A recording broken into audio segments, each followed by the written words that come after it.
Morning, everybody. On this episode of Story Time with Surly, we're going to be talking about checking products even if they're new, and you can use this on new car parts, accessories, stuff you're buying for the home. I've learned my lesson the hard way very early on. Just because it's brand new doesn't mean it doesn't have a problem. You should always inspect before you leave the premises of wherever you're buying something. So back when I was still in high school living at my dad's house, it was common practice for a fella like me to not have access to the driveway or the garage. Those are my dad's things, and I understand. That's his driveway, his garage, I get that. Usually I had to set an appointment like, hey, can I borrow the driveway on Saturday? I gotta fix something. And usually it was not a problem. I mean, sometimes it would be like, oh, I got stuff I gotta do, so not this weekend. Okay, cool. So the first time I did my own oil change,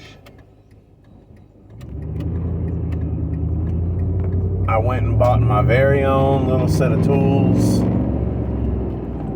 and a drain pan, along with the oil and filter and whatnot. And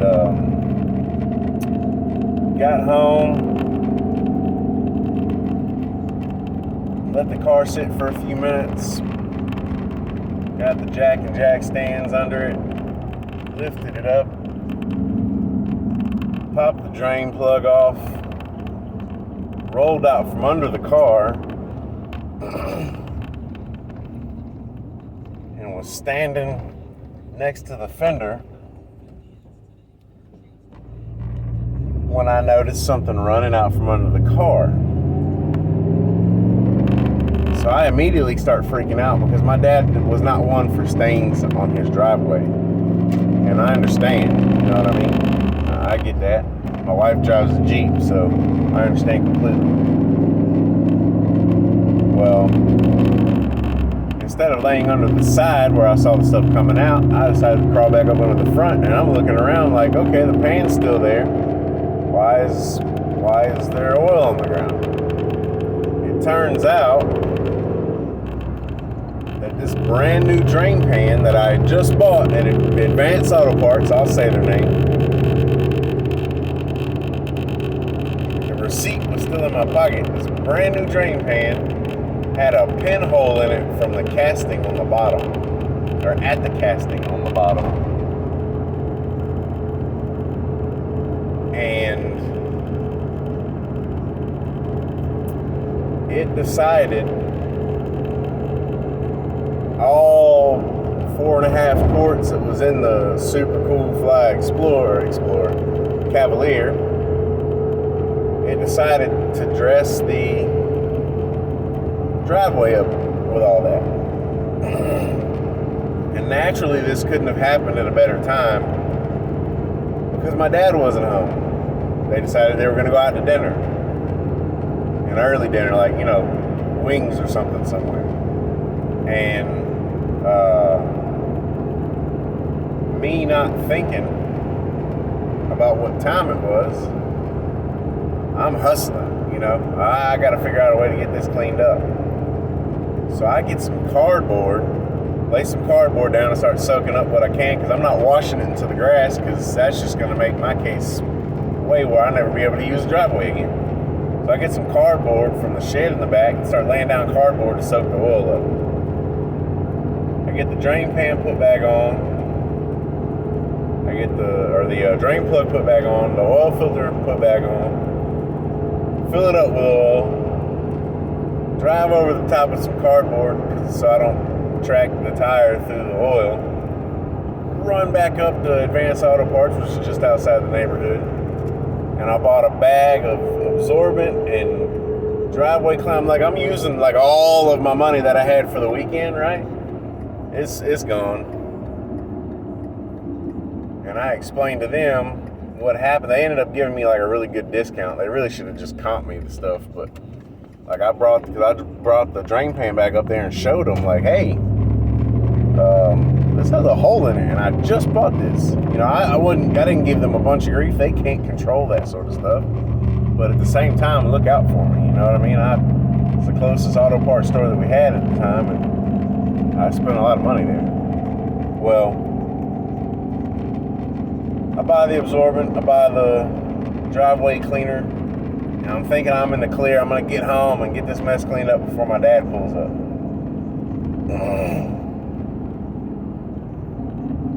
And no sooner did I pull up and park in my parking spot on the street does my dad come rolling up the road. And I'm getting one of those, my dad has this stare for anything he disapproves of, and it could be for anything. If he says hold the onions and you put onions, you're getting the stare.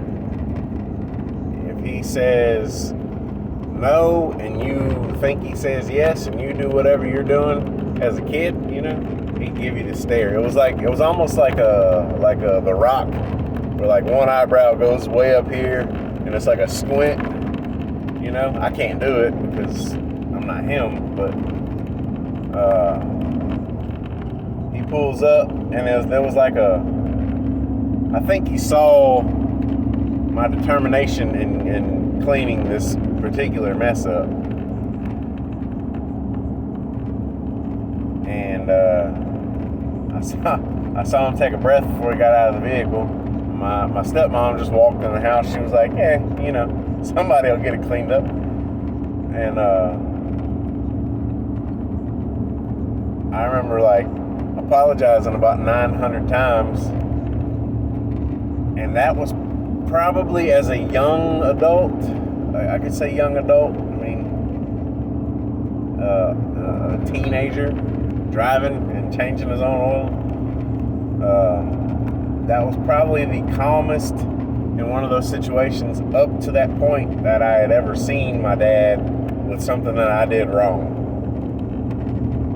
And I think a lot of it was in action. Like, oh, all right, well, he went and got absorbent and he's got a shovel and the water hose out and he's scraping this up and he's scrubbing and all right, well, he basically, he looked at me, he gave me the eye, and then pretty much was like, well, make sure you clean it up, and then let it go at that. Construction zone. So that pretty much is what that turned into, was make sure it's cleaned up. So from that point forward, anytime that I bought something, drain pan, a tool, a part, it's coming out of the box, off the shelf, before I walk out into the parking lot, and it's getting inspected.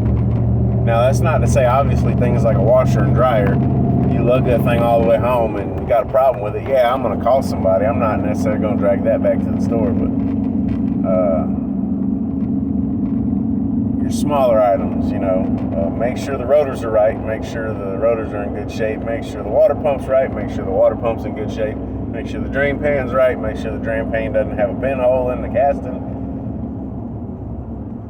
So, needless to say, I got a brand new drain pan. They cut me a discount for the concrete cleaner and absorbent,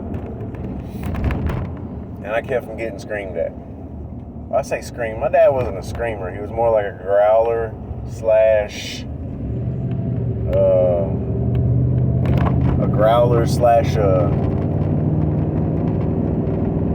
like, you knew he was real mad when he was talking through his teeth. Like, oh, I can't believe you did that to my driveway.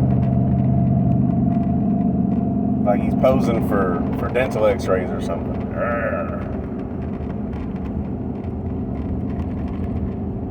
But I also want to say that hard work and determination pays off. It's not really relative to the story, but hard work and dedication pays off. And unfortunately, in this day and age, a lot of people, which there's nothing wrong with, but oh golly, to me, it's you're gonna dedicate 20 or 30 years to a company and hope that you can spend 5 or 10 years at the end of it enjoying yourself. That's not for everybody. Case in point, the local paper mill here, I say local, it's like a mile and a half from my house. This local paper mill evidently within the next 8 weeks is shutting down production, like closing.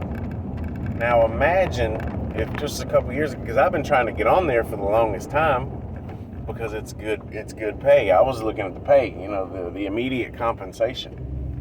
There's some people that are immediate compensation. There's some people that are long run, and that's fine. Either direction is fine. Now, granted, some people are going to be like, "Oh, I want that long run." That's cool. That's great. Me, I don't see the benefits are great, but I don't see the immediate jump to be like, "Oh, I need that long run." No, because things change, and corporations change, and they change rules, and they change implementations of things. Anyway, but imagine, if you will, if I had spent the last couple years working there to find out, everything's great, and then all of a sudden, oh, we're shutting down in 8 weeks. It's all done. Now, do I make an absolute killing doing what I do right now? Nope. But guess what? I can do what I need to do when I need to do it. I have more freedom being self-employed. Now, sure, long term, I'm going to have to figure a few things out. But I'm hoping to do well enough in the short term to make the long term worth it. So, at any rate. Alright, well, that's it for episode 18 of Story Time with Surly. I will probably do 2 more episodes and take a little bit of a break. I am also going to be in Las Vegas at the end of this month. This is October. And we'll be putting some videos up and doing some live broadcasts and some other stuff. There's supposed to be the Hoonigan Burnout Pit again this year. I'm sure they're going to do something awesome for Ken Block. So, y'all stay tuned for the SEMA stuff.